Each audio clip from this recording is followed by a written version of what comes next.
Hello everyone, I am Hardik Sheta from Saraswat international academy Vapi. आज हम standard 11 subject physics chapter number 4 motion in a plane start करेंगे। तो chapter number 3 था आपका motion in a straight line. ठीक है, अब motion in a straight line और मोशन इन अ प्लेन में क्या डिफरेंस है वो पहले समझो। कि जो आप पहले जो मोशन आप पढ़ रहे थे उसमें या तो ऑब्जेक्ट ऐसे राइट हैंड साइड पे मूव हो रहा था या तो लेफ्ट हैंड साइड पे, मतलब डायरेक्शन रिप्रेजेंट करने में यहाँ पे ज़्यादा प्रॉब्लम नहीं हो रही थी ना। क्योंकि आप किसी एक डायरेक्शन को बोल रहे थे पॉजिटिव, किसी एक डायरेक्शन को आप बोल रहे थे पॉजिटिव डायरेक्शन और किसी एक डायरेक्शन को बोल रहे थे नेगेटिव डायरेक्शन। क्लियर? तो यहाँ पे काम चल जाता था पॉजिटिव एंड नेगेटिव साइन की हेल्प से। ठीक है, जैसे हम नॉर्मल हम डायरेक्शन दिखाने के लिए बोलते हैं north south direction, east west direction, काम चल जाता है। ठीक है, बट अगर मोशन इन अ प्लेन है, मतलब प्लेन का मतलब क्या रहेगा, 2D, जिसके दो डायमेंशन है। दो डायमेंशन मतलब सपोज ये मैंने स्क्वायर बना दिया तो उसका एक ये एक्सिस बनेगा और ये एक्सिस, मतलब आप x एंड y कोऑर्डिनेट की हेल्प से किसी भी पोजीशन को रिप्रेजेंट कर सकते हो। जैसे कि सपोज ये है ओरिजिन O और मेरे पास कहीं पे पॉइंट रखा हुआ है ऐसे यहाँ पे, समझो यहाँ पे। अब ये पोजीशन रिप्रेजेंट करनी है तो कैसे कर सकते हैं, कोऑर्डिनेट सिस्टम की हेल्प से। आपको पता है क्योंकि आप 9th स्टैंडर्ड में पढ़ चुके हो। तो कोऑर्डिनेट सिस्टम की हेल्प से यहाँ पे आप देखोगे एक्स एक्सिस पे कौन सा नंबर है। सपोज़ यहाँ पे नंबर आ रहा है 4 और वाई एक्सिस पे चेक करोगे यहाँ पे नंबर आ रहा है 3। तो आप ये कोऑर्डिनेट रिप्रेजेंट करोगे, पहले एक्स कोऑर्डिनेट फिर वाई कोऑर्डिनेट, मतलब 4 3। क्लियर? तो ये है प्लेन, मतलब जिसमें किसी भी पोजीशन को रिप्रेजेंट करने के लिए आपको दो डायमेंशन की ज़रूरत पड़ेगी। और फिर आता है स्पेस। ये हो गया लाइन, ये हो गया प्लेन, और फिर आता है स्पेस। स्पेस में आपको 3 डायमेंशन की ज़रूरत पड़ेगी। वो कुछ इस तरह रहेगा।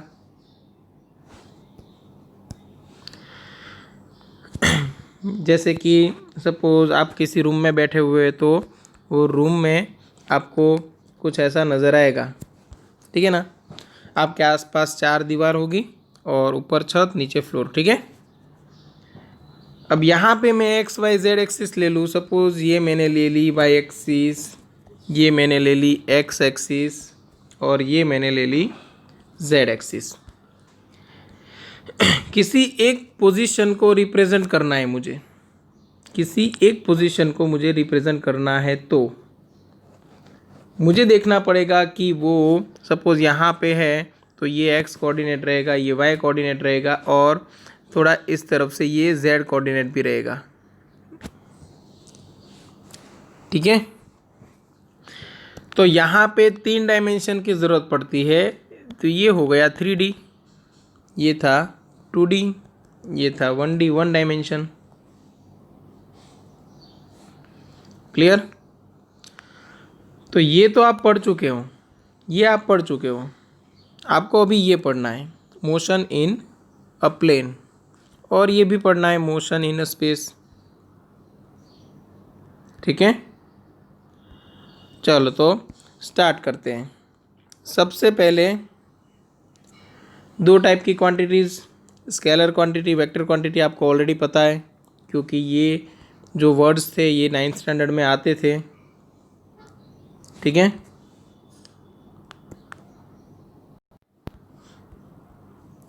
तो एक तरफ मैं लिख रहा हूँ स्केलर क्वांटिटी और एक तरफ वेक्टर क्वांटिटी।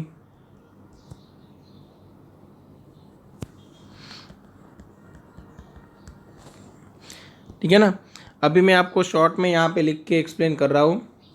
स्केलर क्वांटिटी को रिप्रेजेंट करने के लिए किसकी ज़रूरत पड़ेगी, तो only magnitude, okay, scalar quantities को रिप्रेजेंट करने के लिए ओनली मैग्नीट्यूड की ज़रूरत पड़ेगी। वहीं पे अगर वेक्टर क्वांटिटी को रिप्रेजेंट करना है तो magnitude as well as direction दोनों की ज़रूरत पड़ेगी। मैग्नीट्यूड और डायरेक्शन दोनों की ज़रूरत पड़ेगी। ठीक है, जैसे कि एक एग्जांपल छोटा सा ले लेते हैं कि मैं अगर बोलूँ मास, चलो आपका मास क्या है, तो आप यही बोलोगे कि 40 किलोग्राम, अगर 40 किलोग्राम है तो ठीक है। अब आप ये तो नहीं बोलोगे कि मेरा मास नॉर्थ डायरेक्शन में 22 किलोग्राम है, साउथ डायरेक्शन में 18 किलोग्राम है, ऐसा नहीं। ठीक है, मास को रिप्रेजेंट करने के लिए किसी भी डायरेक्शन की ज़रूरत नहीं है। क्लियर? तो ये मास कौन सी क्वांटिटी हो गई? Scalar quantity. अगर मैं बोलूँ, चलो मास की जगह पे हम लेते हैं सपोज वेलोसिटी।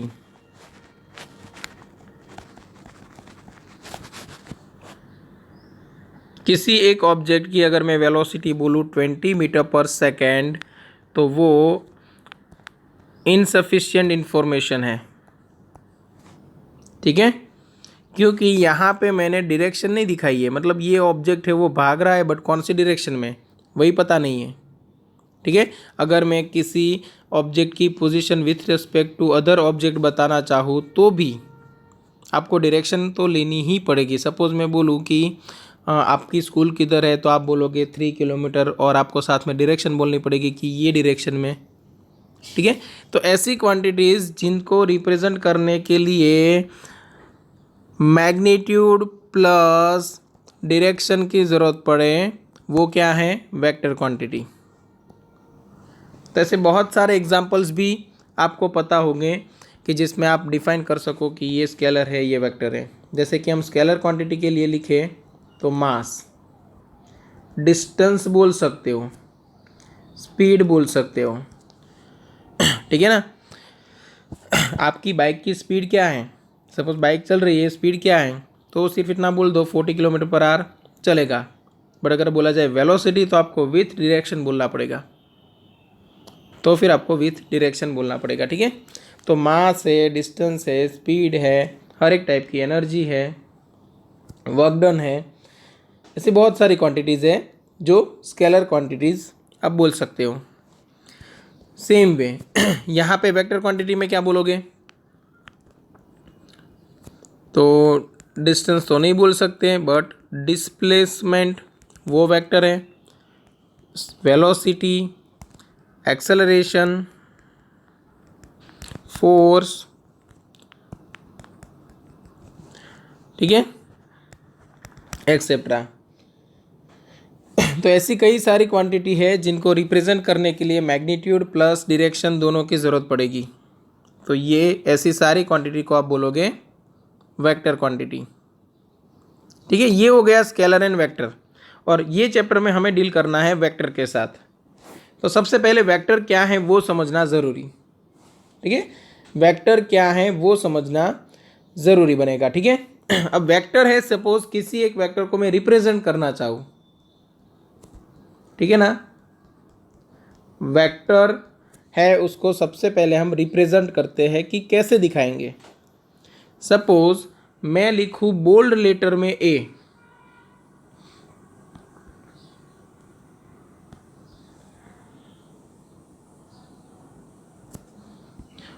और या फिर मैं लिखूँ नॉर्मल लेटर्स में ए वेक्टर। दोनों को आप रीड कैसे करोगे?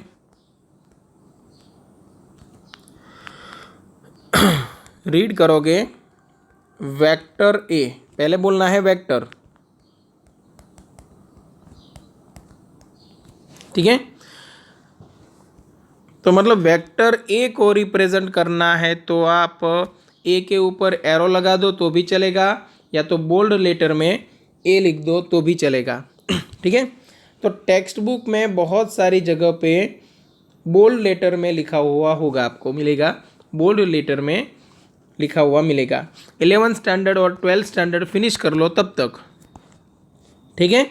तो ये याद रखना है, जहाँ जहाँ पे मैथमेटिकल स्टेप में किसी क्वांटिटी को बोल्ड लेटर में रिप्रेजेंट किया गया है तो वो विथ डायरेक्शन है, ठीक है, मतलब वो वेक्टर क्वांटिटी है।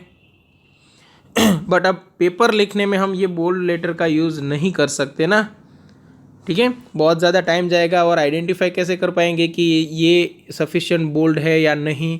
इसीलिए जब हम रिटर्न वर्क करते हैं, टाइपिंग करो तब ये चलेगा, पर जब हम रिटर्न वर्क करते हैं तब आपको ये सिंबल यूज़ करना है।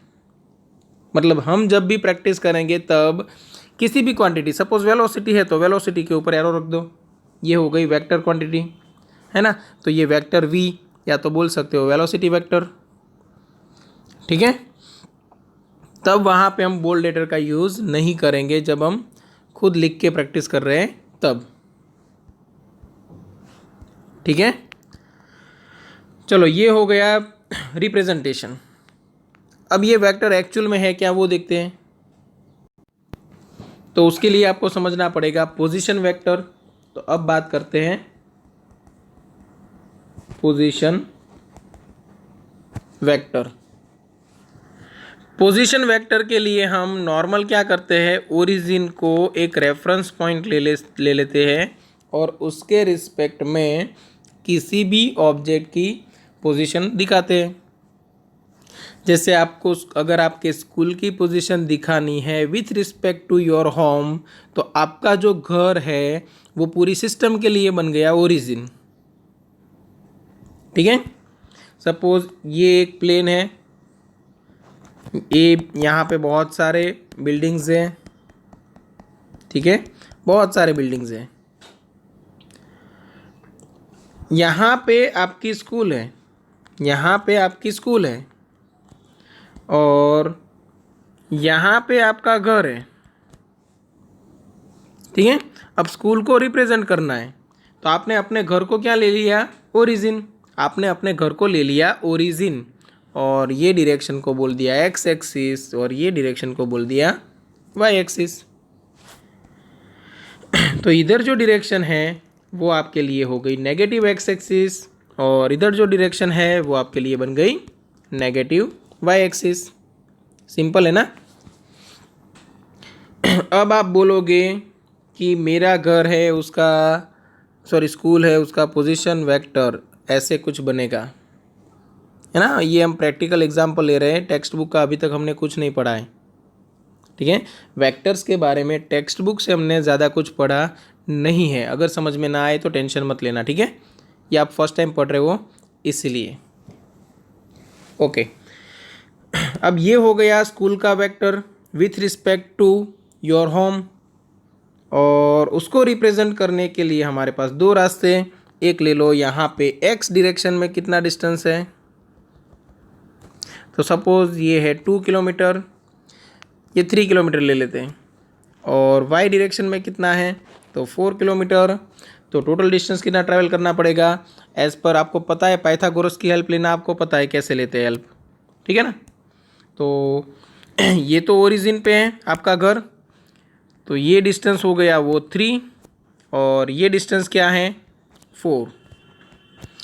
तो पाइथागोरस की हेल्प से निकाल लो ये हाइपोटेनियस, तो ये आपको मिलेगा 5 किलोमीटर। मतलब आपके घर से आपकी स्कूल है वो 5 किलोमीटर दूर है। फिर आप अलग अलग रास्ते से जा सकते हो, ठीक है। जैसे कि आप स्ट्रेट गए ऐसे, तो आपको 5 किलोमीटर डिस्टेंस ट्रैवल करना है। आप इधर गए तो पहले 3 और उसके बाद 4। आप इधर से गए तो पहले 4 उसके बाद 3, पहुंचोगे स्कूल पे ही। और तीनों पाथ में आपका डिस्प्लेसमेंट क्या हुआ 5 किलोमीटर, क्योंकि डिस्प्लेसमेंट क्या रहेगा, shortest distance between initial position and final position. इसीलिए तो हम डिस्प्लेसमेंट को वेक्टर क्वांटिटी बोलते हैं, क्योंकि एक ही वेक्टर से आप रिप्रेजेंट कर सकते हो, एक ही वेक्टर से आप रिप्रेजेंट कर सकते हो, ठीक है। तो ये जो हमने 5 ढूंढ के निकाला है ये वैल्यू, वो हमने कैसे निकाली, तो अंडर रूट मैंने किया 3 स्क्वायर प्लस 4 स्क्वायर। क्यों, क्योंकि पाइथागोरस लॉ का हमने यूज़ किया है, यहाँ पे 90 डिग्री एंगल बन रहा है और ये 4 होगा ऑपोजिट साइड, ठीक है। तो इसका मतलब हमने किया है √x² + y², ठीक है। ये सब बातें याद रखना, काम आएगी। क्लियर? ओके, चलो अब मैं बोलूँ आपके घर के रिस्पेक्ट में यहाँ पे कहीं पे मंदिर है, ये सपोज टेम्पल है, तो उसके लिए वेक्टर आप ऐसे दिखा दोगे। एक्स कोऑर्डिनेट उसके लिए आएगा नेगेटिव, देखो यहाँ पे ये नेगेटिव वैल्यू आएगी और वाई कोऑर्डिनेट आएगा पॉजिटिव। मतलब एक बार आपको चूज करना है ओरिजिन, फिर बाकी सारे ऑब्जेक्ट की पोजीशन उसके रिस्पेक्ट में दिखा दो, ठीक है। तो अभी देखते हैं पोजीशन वेक्टर है क्या और हम उसका मैग्नीट्यूड कैसे कैलकुलेट कर सकते हैं।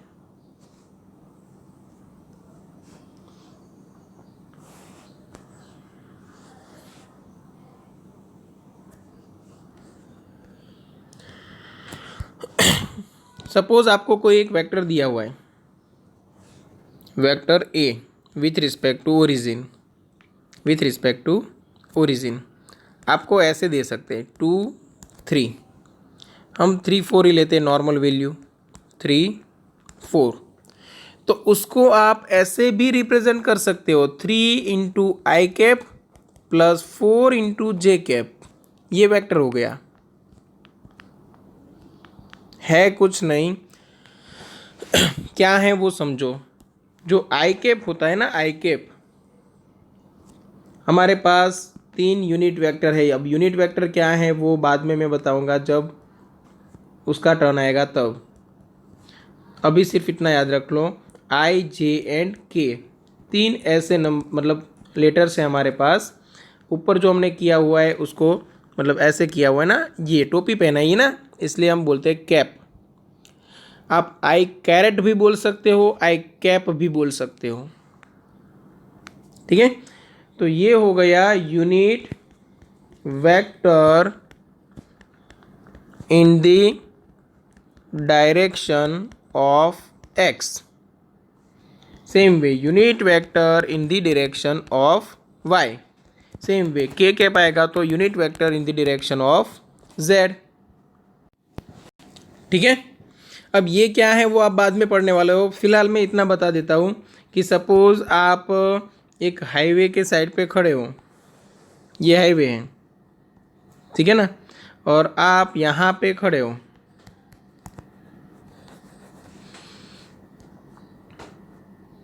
यहाँ से एक कार निकली, ठीक है। अभी आपकी पोजीशन है वो सूरत है, ठीक है। और ये कार में से किसी एक ने आपको पूछा कि अहमदाबाद किधर है, तो आप क्या करोगे? तो आप उसको बोलोगे कि अहमदाबाद यहाँ पे, यहाँ से 300 किलोमीटर दूर है, ठीक है। वो बोलेगा चलो डिस्टेंस पता चल गया, डायरेक्शन कौन सी, हम सही जा रहे हैं या गलत जा रहे हैं? आप बोलोगे डायरेक्शन वही है, ठीक है। मतलब आप इधर से इधर हाथ दिखा दोगे अपना, ठीक है, ये डायरेक्शन में। क्लियर? अब ऐसा तो नहीं आप उसको अहमदाबाद छोड़ने जाओगे, आप क्या करोगे, आप अपने हाथ से सिर्फ डायरेक्शन दिखा दोगे कि भाई साहब आपको इस डायरेक्शन में जाना है। अब 300 किलोमीटर डिस्टेंस है वो आपको खुद को ट्रैवल करना पड़ेगा, मैं वहाँ तक छोड़ने नहीं आ सकता। तो ये जो हमने हाथ से जो डायरेक्शन दिखाई है ना, वही काम करता है यूनिट वेक्टर, यही काम करेगा यूनिट वेक्टर। कि सपोज मुझे किसी ऑब्जेक्ट की पोजीशन बोला जाए 30 i पोजीशन है और मीटर में है, तो इसका मतलब ये रहेगा कि आपको 30 मीटर डिस्टेंस ट्रैवल करना है और ये i है वो डायरेक्शन दिखा देगा, कौन सी डायरेक्शन, x डायरेक्शन। अब उसको बोला जाता है यूनिट वेक्टर, तो उसका मैग्नीट्यूड क्या रहता है 1। जैसे आपकी हाथ है, हाथ की लंबाई सपोज 1 फीट है, ठीक है, तो 1 फीट जो डिस्टेंस है उतने ही डिस्टेंस की हेल्प से आपने ये 300 किलोमीटर डिस्टेंस है उसकी डायरेक्शन बता दी। सेम वे यहाँ पे 30 मीटर डिस्टेंस है, उसकी डायरेक्शन आपने 1 मीटर की हेल्प से बता दी। ठीक है, समझ में आया? तो ये यूनिट वेक्टर आप साथ में इसीलिए रखते हो ताकि आप बता सको कि आपको भाई साहब एक्स डायरेक्शन में जाना है या तो वाई डायरेक्शन में जाना है। क्लियर? बाकी मैग्नीट्यूड में उसकी इफेक्ट नहीं आएगी क्योंकि उसकी वैल्यू 1 है। ठीक है, तो हमने ऐसे वेक्टर्स डिफाइन किए हुए हैं जो सिर्फ डायरेक्शन बता सके, जिसका मैग्नीट्यूड हो 1, ताकि वो एक्चुअल वैल्यू में कोई चेंज ना लाए। काफ़ी कुछ समझ में आ गया होगा आपको। तो यहाँ पे मैंने लिखा है 3i कैप और प्लस 4j कैप। अब इसका मतलब क्या है? आप बता रहे हो कि ये जो आपके पास ओरिजिन है 0 0, वहाँ से आप पहले x डायरेक्शन में जाओ और उसके बाद y डायरेक्शन में जाओ। अब पहले x डायरेक्शन में गए कहाँ तक? तो आप x डायरेक्शन में गए 3 तक। जैसे ही 3 फिनिश हुआ, मतलब ये काम हो गया, फिर आपको बोला गया है कि आपको y डायरेक्शन में जाना है 4 तक। मतलब 3 मीटर आप x डायरेक्शन में चलें, फिर वहीं से y डायरेक्शन में चलना है। y डायरेक्शन मतलब ऊपर। चलो चलो चलो चलो, यहाँ पे आया 4 मीटर, बस रुक जाओ, बस अब वहीं पे रुक जाओ। तो ये हो गई पोजीशन किसकी? a की। ठीक है ना? अब वेक्टर है ना, तो आपको सिर्फ डायरेक्शन ले लेनी है। तो यहाँ से यहाँ तक जो बन गया उसको बोला जाता है पोजीशन वेक्टर। अब काफ़ी कुछ समझ गए होंगे पोजीशन वेक्टर से। ठीक है, मतलब पोजीशन वेक्टर है वो किसी एक पॉइंट की पोजीशन है विथ रिस्पेक्ट टू आपने जो चूज किया हुआ है वो ओरिजिन। क्लियर? तो यहाँ तक आप चले हो वो 4 मीटर तक चले हो। अब ये तो यहाँ पे देखो इन दोनों के बीच में कौन सा रिलेशन है? एडिशन का रिलेशन है। तो अगर मैं 4j के पहले लिख दूँ और प्लस 3i के बाद में लिख दूँ, चलेगा? बिल्कुल चलेगा। इसका मतलब क्या कि अगर मुझे 4 मीटर पहले चलना है y डायरेक्शन में और वहाँ से मैंने x डायरेक्शन की ओर ले लिया 3 मीटर, तब भी मुझे सेम पोजीशन मिलेगी। ठीक है, तो पोजीशन वेक्टर को हम कुछ इस तरह दिखाते हैं। समझ में आ गया होगा सब कुछ? ठीक है, तो ये हो गया a वेक्टर। तो ये जो आपको मिला है वो क्या है? a vector. अब उसकी लेंथ क्या होगी? तो उसके लिए बहुत सारे तरीके हैं। उसकी लेंथ क्या होगी? उसके लिए बहुत सारे तरीके हैं, हम अलग अलग देखते हैं यहाँ पे, जिसको बोला जाता है मैग्नीट्यूड ऑफ वेक्टर। अब हम जो देख रहे हैं वो क्या है? मैग्नीट्यूड। सपोज आपके पास कोई वेक्टर है a vector equal to a का x component i cap plus a का y कंपोनेंट j कैप और साथ में z भी ले लेते हैं k कैप। तो जो a का मैग्नीट्यूड है उसको आप देखो, अगर आपको निकालना है मैग्नीट्यूड तो आप सिर्फ a लिखो चलेगा, क्योंकि ऊपर से डायरेक्शन हट गई। मतलब क्या हुआ? सिर्फ मैग्नीट्यूड हुआ, सिर्फ वैल्यू हुई। या तो आप उसको मोड में रख दो ऐसे। ठीक है, मैग्नीट्यूड है उसको रिप्रेजेंट करोगे आप a वेक्टर का मोड, अदरवाइज सिर्फ a लिख के। क्लियर?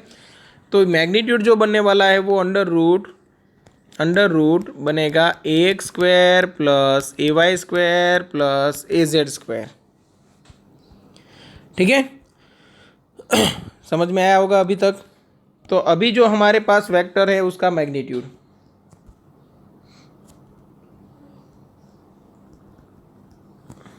चलो a वेक्टर का मैग्नीट्यूड में लूँ तो क्या मुझे मिलेगा? तो अंडर रूट देखो ax² ax क्या है 3 और ay क्या है 4, तो यहाँ पे करना पड़ेगा 3 स्क्वायर प्लस 4 स्क्वायर, ये 9 प्लस 16 25, 25 का रूट आएगा 5।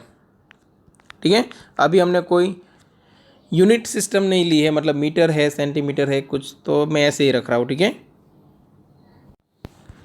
ये हो गई मैग्नीट्यूड। अब बात करते हैं मैग्नीट्यूड के लिए ही बट अलग मेथड। सपोज ये है मेथड 1, अभी बात करते हैं मेथड 2। मेथड 2 में आप पाइथागोरस ले लो। जैसे कि मैं सपोज ये ओ ए और यहाँ पे बी नाम दे दूँ, या तो ओ यहाँ पे पी और यहाँ पे क्यू नाम दे दूँ, तो पाइथागोरस की हेल्प ले लो। O P square equal to hypotenuse square equal to आपका साइड का जो स्क्वायर है उसका एडिशन करना है, तो O Q square plus P Q square. O Q square मतलब 3 स्क्वायर, पी क्यू स्क्वायर मतलब 4 स्क्वायर, मतलब ये 25। ये क्या मिला आपको, ओ पी स्क्वायर, आपको ओ पी लेंथ चाहिए थी तो आपको 5 मिल गई। सेम वे यहाँ पे 5 मिला था। मेथड 3 ले लेते, चलो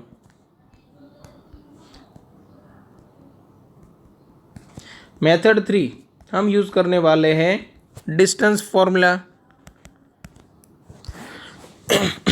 तो डिस्टेंस फॉर्मूला मतलब क्या समझो, ए वेक्टर है उसका मैग्नीट्यूड मतलब ये जो ओ पी डिस्टेंस है वही हुआ, और ओ पी मतलब क्या हुआ, तो distance between O and P, distance between O and P.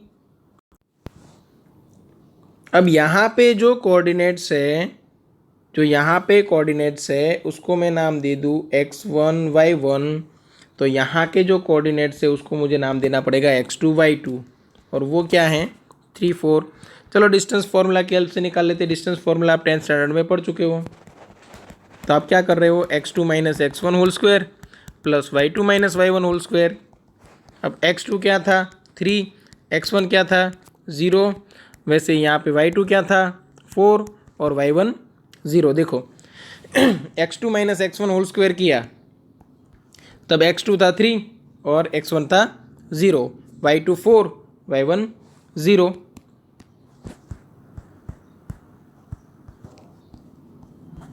तो ये हो गया under root 9 plus 16 under root 25 that is 5।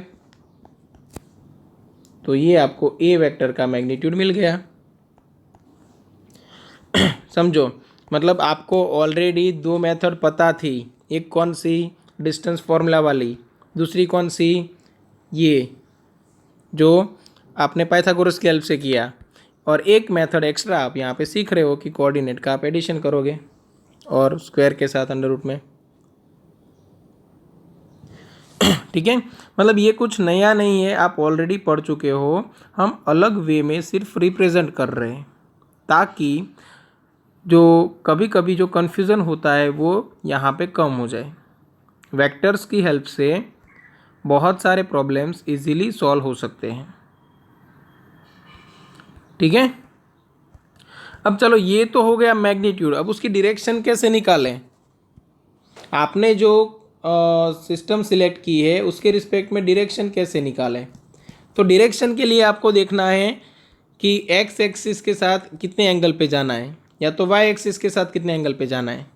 ठीक है ना, कोई अगर पी पोजीशन पे पहुंचना चाहता है तो उसके पास एक रास्ता तो ये है ही कि ओ से क्यू जाए, क्यू से पी जाए, या तो ओ से ये 4 डिस्टेंस लिखा है वहाँ पे जाए और वहाँ से पी पे जाए।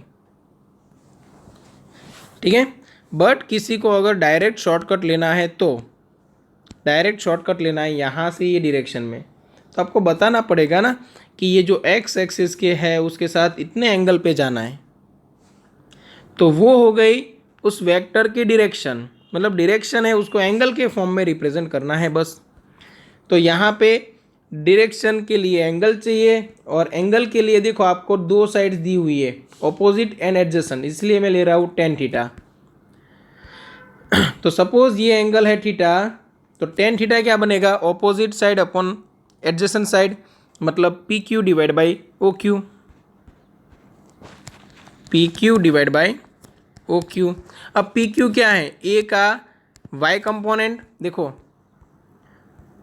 पी क्यू मतलब ये डिस्टेंस कितना है 4, और 4 क्या था, वाई कंपोनेंट था, जे कैप के पास था, समझ में आया। और ओ क्यू क्या है, ए का एक्स कंपोनेंट, तो ये है टेन थीटा, बस थीटा इक्वल टू लिख दो tan inverse A Y divide by A X. और यहाँ पे जो थीटा मिलेगा वो टेन इनवर्स वाई कंपोनेंट है 4 और एक्स कंपोनेंट है 3, तो 4/3। और ये कौन सी एक्सिस के साथ है, विथ एक्स एक्सिस। समझ में आ गया होगा।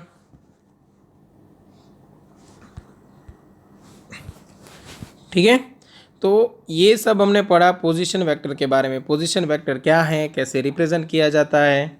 ओके, आगे आपको जो प्रॉब्लम मिलने वाले हैं वो ये फॉर्म में आने वाले हैं। ठीक है, उसको ग्राफ के ऊपर कैसे रिप्रेजेंट करोगे, उसके बाद कैसे मैग्नीट्यूड निकालोगे, कैसे डायरेक्शन निकालोगे, ये सब। ठीक है, अच्छे से एक बार समझ लो, ऐसा लगे तो यही वीडियो रिपीट कर लो एक बार। ठीक है, और अगर समझ में ना आए तो कांटेक्ट कर सकते हो। ठीक है, नेक्स्ट लेक्चर में हम टेक्स्ट बुक के रिलेटेड थियोरीज़ को आगे बढ़ाएंगे। जैसे मैं फिर से आपको पढ़ाऊंगा पोजीशन डिस्प्लेसमेंट वेक्टर, फिर उसके बाद equality of vectors, multiplication of vector by real number. ठीक है ना, ये सब हम धीरे धीरे आगे बढ़ाएंगे अभी। ठीक है, चलो यहाँ तक रखते हैं। Thank you.